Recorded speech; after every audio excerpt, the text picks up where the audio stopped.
I'm back with one of the most successful series on my channel, the All Company Gaming Setups. Today we got Roccat. I'm very excited.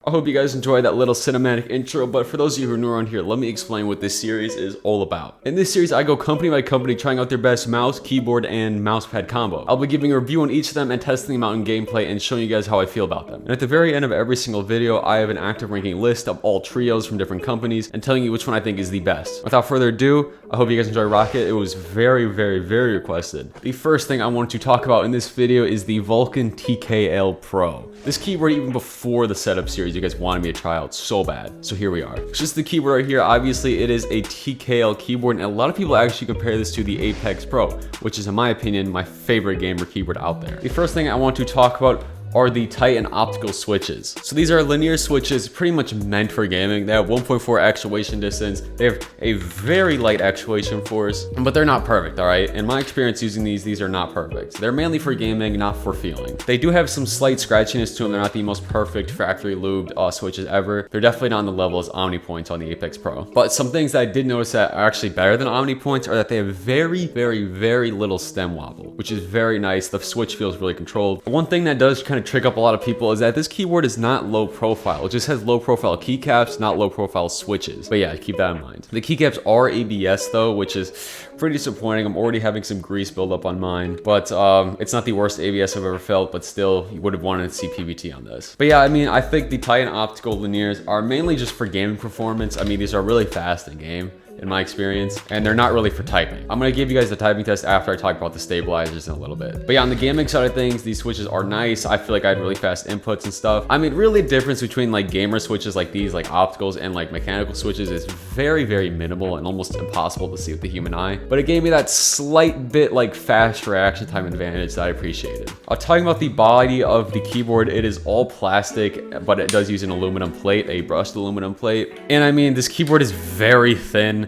I mean, this is definitely not meant for sound, really, and it's very stiff, which, you know, it's pretty disappointing and doesn't feel the greatest when you type, but it's not the end of the world, to be honest with you. A good thing, though, that is better on this than the Apex Pro is that it has very little ping. Like, you really gotta get your ears up close to it, and if you're playing with headphones, you're not gonna hear the pinging at all. It does kind of have this media button and dial right here on the top, which is very appreciated. These stabilizers are actually not bad rattle-wise, but they, just like the switches, have some scratch to it, so they don't feel great. I'm sure you could actually apply some lube to them yourselves, but yeah, out of the box, stabilizers don't feel great, mainly because of scratch. Here is the typing test of the Roccat Vulcan TKL Pro.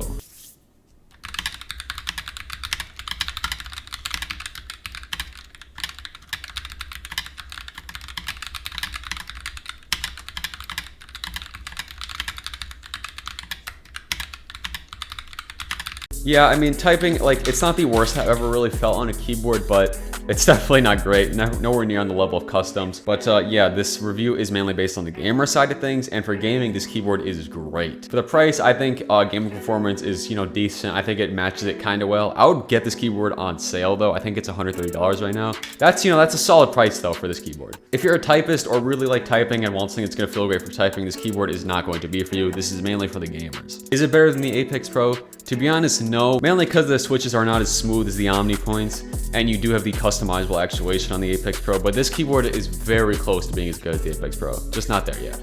Now let's talk about the Roccat Sense Aimo, their mouse pad. Okay, so this is one of those like speed control hybrid, you know, Best Buy mouse pads. I think it felt very similar to the Razer Goliathus. It kind of has the same top texture on it. Yeah, it's really nothing special, I'm gonna be honest with you. It's got like very mid levels of speed and stopping power. It does kind of get muddy at times, kind of mushy, like almost like you're not really being that fast on the pad at all. And yeah, I mean, it's really just disappointing for $40. And it's very small too. Like, I was sometimes, you know, over flicking on like off the side of the mouse pad and stuff like that. I mean, this mouse pad, it's really not a good buy for $40. I'm gonna keep it short and simple. I mean, obviously it got the job done, and I really don't feel like my aim was completely worse for this mouse pad, but for $40, I think you could do better. Lethal Gaming Gear has pre-orders for their new mouse pads that look very promising. You could spend like an extra like $20 or $30 on an Artisan. Like, I feel like there's better you could do with $40 for a mouse pad. But hey, it's got RGB, I mean, hey.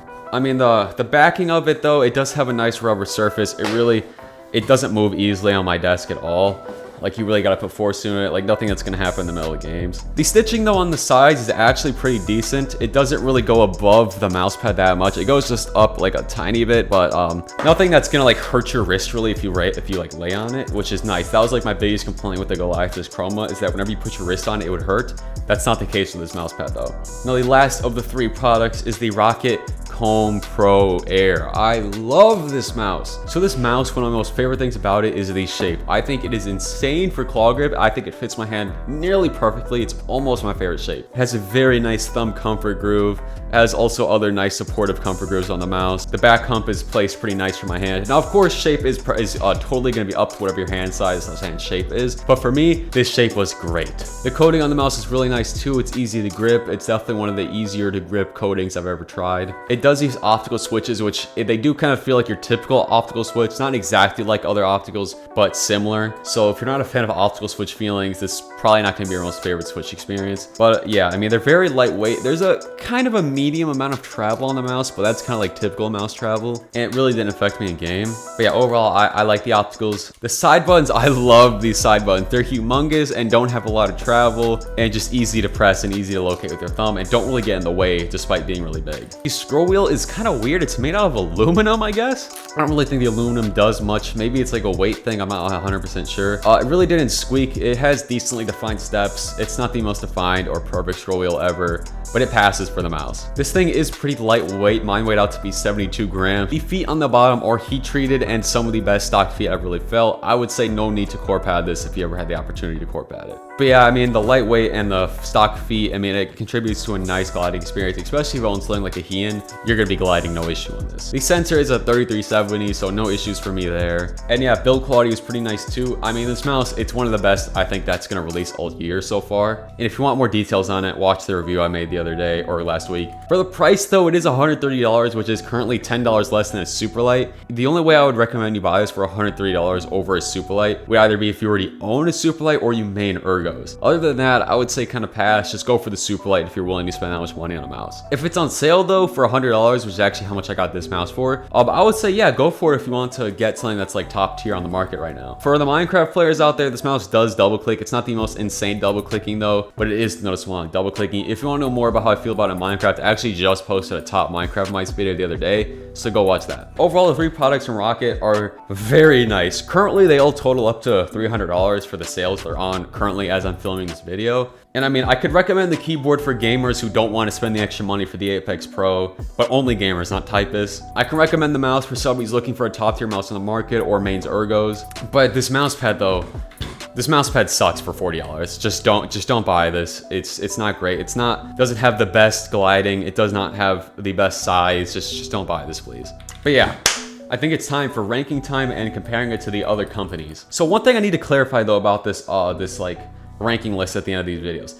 This is based off of gaming, not like enthusiast keyboard typing and all that. This is for gaming. And price, of course. Price is also included and taken into account. Did Roccat do enough to take over Razer? I think the Roccat team is better. I think Roccat is #1 now. But yeah, Roccat is the new #1. Remember, this list is based on game performance and price. And thank you guys for actually recommending this. One of the reasons why I actually chose to do Roccat next was that you guys commented it so much. You guys commented this and Logitech a ton, but I went with Roccat on this one. So yeah, I hope you guys enjoyed this series. Let me know what you guys think about these products in the comments down below if you own any of them. And yeah, peace. Okay, now you guys are probably wondering why I dropped Glorious down to last place on this list, and it's mainly because of the price. That whole setup costs over $600 if you get a GMMK Pro with the same specs as me. $600 is a ton of money, and you're almost into like the PC range for that kind of money. And I don't think Glorious is packing that type of performance yet. So yeah, that's why I put them at last.